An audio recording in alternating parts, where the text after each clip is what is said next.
Market లో invest చేసి మీ డబ్బులు డబుల్ చేసుకోవాలనుకుంటున్నారా? సుందరరామిరెడ్డి గారి లైవ్ సెమినార్ కి అటెండ్ అవ్వండి.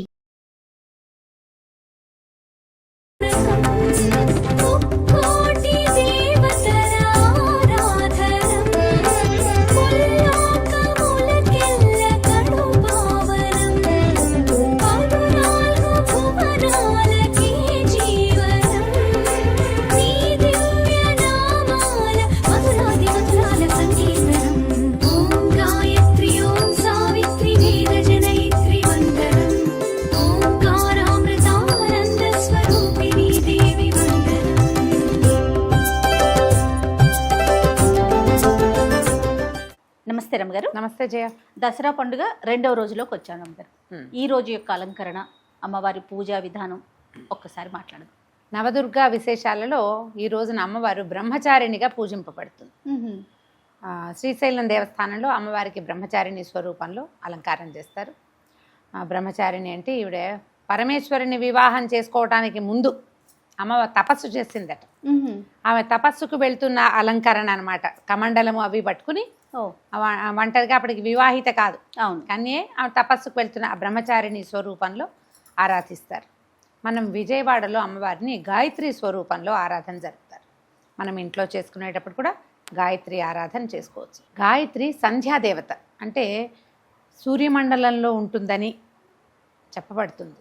ఈ గాయత్రి ఒక ఛందస్సుగా చెప్తారు.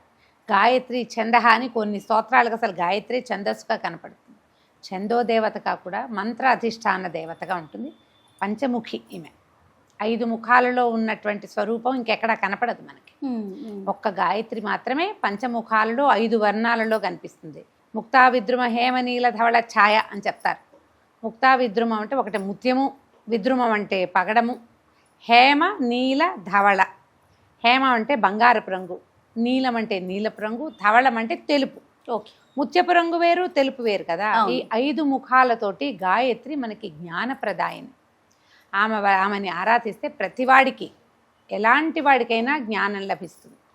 ప్రత్యేకంగా ఏంటంటే సంధ్యావందన దేవతగా గాయత్రి మంత్రాన్ని కనుక మనకు ఉపదేశిస్తారు. ఇప్పుడు ఇదివరకు అంటే ప్రత్యేకంగా కొంతమందికే గాయత్రి ఉపాసన ఉండేది. ఇప్పుడు అందరూ గాయత్రి మంత్రం నేర్చుకుంటున్నారు. గాయత్రి పరివారం అని ఒక ప్రత్యేకమైన సమాజం కూడా ఉంది. వీళ్ళు చక్కగా హోమం అది చేస్తారు. ఎలా చేసుకున్నా ఈ రోజున మనం గాయత్రిని ఉపాసిస్తాం. అయితే ఈ అమ్మవారికి ఈమెను 5 రంగుల్లో కనపడుతుంది కదా. ఈసారి నీలం రంగు వస్త్రాన్ని సమర్పిస్తున్నారు. నీలప్పుడు నేను కట్టుకున్నలాంటి నీలాల్లో ఉన్నాయిగా 5-6 రకాలు. ఏ నీలపు రంగు వస్త్రాన్నైనా మనం అమ్మవారికి సమర్పించవచ్చు. దీంతో పాటుగా అమ్మవారికి ఏం చేస్తాం మనము, రవ్వ కేసరి, పులిహోర నివేదన చేస్తారు. మన ప్రాంతాన్ని బట్టి కూడా కొంచెం ముందు వెనకాల మార్పులు ఉంటాయి, కానీ రవ్వ కేసరి అయినా చేయొచ్చు, పులిహోర అయినా చేసి నివేదన చేయవచ్చు. ఈ రోజున మన ఇంటికి వచ్చిన ఏ ముత్తదివనైనా మనం గాయత్రి దేవుగా భావించి ఆమెకు చక్కగా బొట్టు పసుపు ఇచ్చి తాంబూలం ఇచ్చి, నీలం రంగు జాకెట్ ముక్కలు ఏవైనా, తర్వాత నీలం రంగు గాజులు అలాంటివి కూడా మనం సమర్పించవచ్చు. అమ్మవారికి సమర్పించేటప్పుడు కూడా మనం బ్లౌజు, తర్వాత ఒక వస్త్రం ఏదైనా చీరే సమర్పిస్తే చీర నీలం రంగు, ఏదైనా ఒట్టి జాకెట్ బట్టే పెట్టుకుంటాం అనుకో, మన ఓపికను బట్టి కదా. నీలం రంగు వస్త్రాన్ని సమర్పించాలి. అయితే మనం కుమారి పూజ చేస్తాం రోజుకొకటి. ఈ రోజున చేసే కుమారికి 3 సంవత్సరాల కుమారిని పెట్టుకోవాలి మనం. ఓహో. అయితే ఈ 3 సంవత్సరాల బాలికని త్రిమూర్తి అంటారు. ఈ 3 ఏళ్ల బాలిక అంటే 3 నిండింది అనమాట. 3 సంవత్సరాలంటే 3వ 7 కాదు. ఓకే, 3 నిండిన బాలిక. ఈమెని గనక అంటే 3 ఏళ్ల బాలికని గనక పూజిస్తే మనకి ఒక్కొక్క దానికి, ఒక్కొక్క బాలికకి ఒక్కొక్క ప్రయోజనం కూడా చెప్తారు. జ్ఞానం లభిస్తుందట. ఈ రోజున ఎలాగూ గాయత్రి స్వరూపమే కదా మనం చేసుకునేది. అవునండి. అయితే ఈ గాయత్రి అమ్మవారికి ఏ పువ్వులతో పూజ చేయాలి, ఎలాంటి పూజ చేయాలి అంటే, గాయత్రి ఆరాధనకి ప్రత్యేకంగా మంత్రం ఎలాగో ఉంది. గాయత్రి మంత్రం చెప్పుకుంటాం.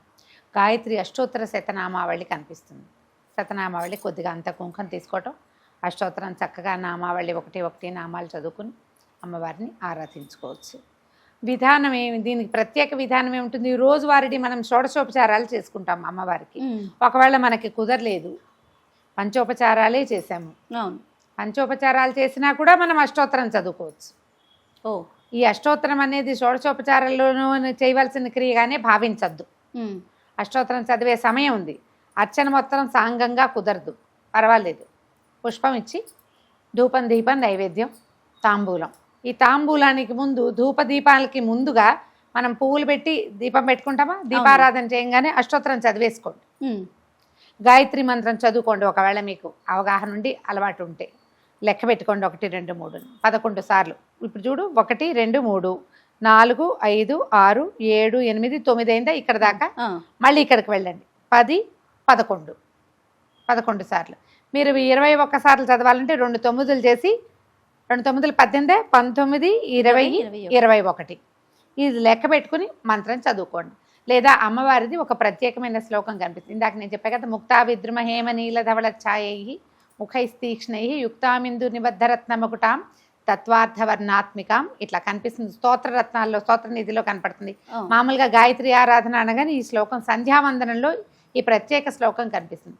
ఆ ఒక్క శ్లోకాన్నైనా మీరు 9 సార్లు 11 సార్లు 21 సార్లు మీ శక్తి ఉండి ఓపిక ఉండి సమయం ఉంటే 108 సార్లు చదువుకోండి. కొద్దిగా కొంచెం పెద్ద శ్లోకం. ఓకే, అష్టోత్తరమే చేయగలిగితే మంచిది. లేదా ఈ శ్లోకాన్ని అయినా కూడా మీరు 108 సార్లు చేసుకున్నా కూడా విశేషమైన ప్రయోజనం లభిస్తుంది. ఎందుకంటే గాయత్రి మనకి బుద్ధి వికాసాన్ని కలిగిస్తుంది. సూర్యమండలావర్తిగా ఉంటుంది ఈమె. దానివల్ల మనం చూడు రోజు తూర్పు తిరిగి దండం పెట్టు అని చెప్పుకుంటామండి. సూర్యుడిని చూస్తూ ఉంటే కూడా బుద్ధి వికాసం కలుగుతుంది.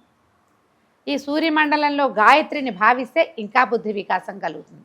ఇలా ప్రత్యేక దినాల్లో దేవి సుప్రసన్నత ఉండే కాలంలో గనక మనం ఈ దేవతని పదే పదే ఎక్కువ సార్లు గనక మనం చేసుకుంటే రేపు రాదు కదా, ఈ ఒక్క రోజునే మనం గాయత్రి ఆరాధన చేస్తాం. ఉదయమో సాయంకాలమో మీ అవకాశాన్ని బట్టి 9 11 21 108 సార్లు అమ్మవారి శ్లోకాన్ని చదువుకోండి. ఇంటికి వచ్చిన ముత్తైదులందరినీ ప్రతి వాళ్ళని ఎప్పుడు కూడా ఈ 10 రోజుల్లో దుర్భాషలాడొద్దు, పదునైన మాటలు మాట్లాడకండి, పోట్లాటకి దారితీసే ఏ అవకాశాన్ని తీసుకోవద్దు. సాధ్యమైనంత నిశ్శబ్దంగా ఉండండి. చక్కగా ఏదైనా స్తోత్రం చదువుకోవటం, అమ్మవారికి మనం చేయగలిగిన నివేదన రవకేసరి పులిహోర ఎలాగో ఇస్తారు. నీలం రంగుతో ఒక్క వస్త్రాన్నైనా సమర్పించి అమ్మవారిని ఆరాధించుకుందాం.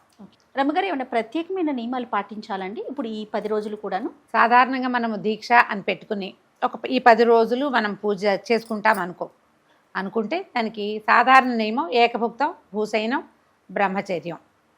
ఏకభుక్తం అంటే ఒక పూట తినటం, పొద్దున ఏదైనా ప్రసాదంగా తీసుకుని రాత్రికి భోజనం చేయటం, సాయంకాలం పూజ అయిన తర్వాత. భూసైనం అంటే సాధారణ భర్తలతో కలిసి పడుకోకూడదు, మంచం మీద పడుకోకుండా ఉంటే మంచిది. ఏ నడునొప్పో బాధ ఉన్న వాళ్ళ పరిస్థితి వేరే. మూడోది బ్రహ్మచర్యం, ఇది తప్పదు. అయితే మనం ఏకభుక్తం అని చెప్పినప్పుడు మాంసాహార విసర్జన అవసరమే. ఈ 10 రోజులు చేయకుండా ఉండటమే మంచిది. రైట్. నమస్తే రమ్మగారు. నమస్తే జయ.